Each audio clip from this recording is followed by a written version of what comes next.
X पर post और उद्योग सूत्रों के अनुसार प्रमुख भारतीय रक्षा निर्माता Tata advanced systems limited (TASL) Jordan की रुचि के बाद democratic Republic of Congo (FARDC) के सशस्त्र बलों को अपने व्हील्ड आर्मर्ड प्लेटफॉर्म VAP-8X8 की आपूर्ति की संभावना तलाश रही है।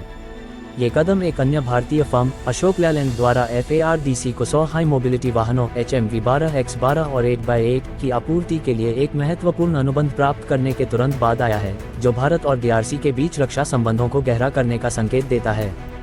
VAP-8X8 के लिए संभावित सौदा अफ्रीकी रक्षा बाजार में भारत के बढ़ते प्रभाव और पूर्वी क्षेत्र में बढ़ते संघर्षों के बीच DRC के सैन्य आधुनिकीकरण का समर्थन करने के लिए उसके रणनीतिक प्रयास को रेखांकित करता है।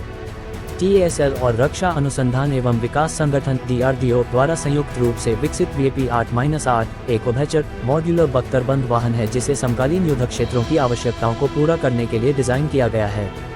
Infantry combat vehicle CV, armoured personal camera APC या मोबाइल कमांड पोस्ट और टोही जैसी भूमिकाओं के लिए विशेष प्लेटफॉर्म के रूप में कार्य करने में सक्षम VAP गतिशीलता, सुरक्षा और मारक क्षमता का मिश्रण प्रदान करता है। 12 सैनिकों तक के परिवहन की क्षमता के साथ इसे कई प्रकार की हथियार प्रणालियों से सुसज्जित किया जा सकता है, जिनमें 30 मिमी ऑटो कैनन, 7.62 मिमी कोएक्सियल मशीन गन और anti tank guided missile ATGM launcher शामिल हैं, जैसा कि डेफएक्सपो 2014 और 2018 में प्रदर्शित विन्यासों में प्रदर्शित किया गया है।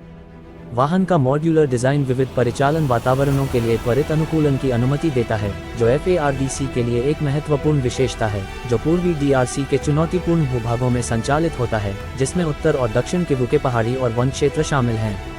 हाइड्रोजेट प्रणोदन द्वारा संचालित VAP-8x8 की उभयचर क्षमता इसे नदियों और झीलों को पार करने में सक्षम बनाती है, जो DRC के जलमार्ग समृद्ध परिदृश्य में एक महत्वपूर्ण संपत्ति है। बोल्ट ऑन आर्मर पेरी और माइन रेसिस्टेंट फ्लोरिंग सहित इसकी सुरक्षा विशेषताएं छोटे हथियारों की आग और इम्प्रोवाइज्ड एक्सप्लोसिव डिवाइस IED के विरुद्ध लचीलापन प्रदान करती हैं, जो M23 विद्रोही समूह और रवांडा रक्षा बल RDF के साथ चल रहे संघर्ष में प्रचलित हैं। DRC के विशाल और अस्थिर पूर्वी मोर्चे की सुरक्षा का कार्यभार संभाले FARDC को पुराने उपकरणों और रसद संबंधी बाधाओं के कारण गंभीर चुनौतियों का सामना करना पड़ रहा है। चीन निर्मित W2551 मोबाइल सतह से हवा में मार करने वाली मिसाइल प्रणाली और निर्देशित मोर्टार राउंड सहित अत्याधुनिक हथियारों से लैस M23 के साथ चल रहे संघर्ष ने FARDC की कमजोरियों को उजागर कर दिया है। हाल ही में 100 अशोक लेलैंड HMV का अधिग्रहण इन कमियों को दूर करने की दिशा में एक कदम है, लेकिन WAP-8X8 जैसे बख्तरबंद वाहनों के जुड़ने से FARDC की युद्ध प्रभावशीलता और सैन्य सुरक्षा में उल्लेखनीय वृद्धि हो सकती है। VAP-8B की उन्नत विशेषताएं, जैसे कि इसका 360 डिग्री सिचुएशनल अवेयरनेस रडार और counter unmanned aircraft system CUAS क्षमताएं, ड्रोन खतरों का मुकाबला करने की FARDC की ज़रूरतों के अनुरूप हैं, जो M23 अभियानों की एक पहचान बन गए हैं। कोन्सबर्ग प्रोटेक्टर MCT-30R रैम्यूट वेपन स्टेशन या एल्बिट सिस्टम्स के UT-30M के 2 मानव रहित बुर्ज जैसी प्रणालियों को एकीकृत करने की इस वाहन की क्षमता इसकी मारक क्षमता को और बढ़ाती है, जिससे यह आक्रामक और रक्षात्मक दोनों तरह के अभियानों के लिए एक बहुमुखी प्लेटफॉर्म बन जाता है। DRC को VAP-8 की संभावित आपूर्ति जॉर्डन के साथ TASL की सफल भागीदारी के बाद हुई है, जहां इस वाहन का परीक्षण किया गया था, और मोरक्को के साथ भी, जहां TASL ने कैसाब्लांका स्थित एक नए संयंत्र में 150 VAP-8x8 इकाइयों के उत्पादन का अनुबंध हासिल किया है। मोरक्को के साथ हुए इस समझौते के तहत 35-50% स्थानीय एकीकरण दर के साथ 20,000 वर्ग मीटर के संयंत्र का संचालन शुरू हो रहा है, जो अफ्रीकी सेनाओं की ज़रूरतों को पूरा करने के लिए क्षेत्रीय उत्पादन केंद्र स्थापित करने की TASL की रणनीति को दर्शाता है।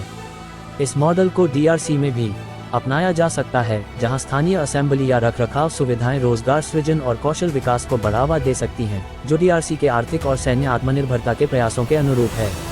भारतीय रक्षा प्लेटफार्मों में DRC की रुचि चीनी और रूसी आपूर्तिकर्ताओं पर निर्भरता से व्यापक बदलाव को दर्शाती है, जिनके उपकरण, जिनमें T-64BV-1 टैंक और CH-4 ड्रोन शामिल हैं, रखरखाव और संचालन संबंधी चुनौतियों का सामना कर रहे हैं।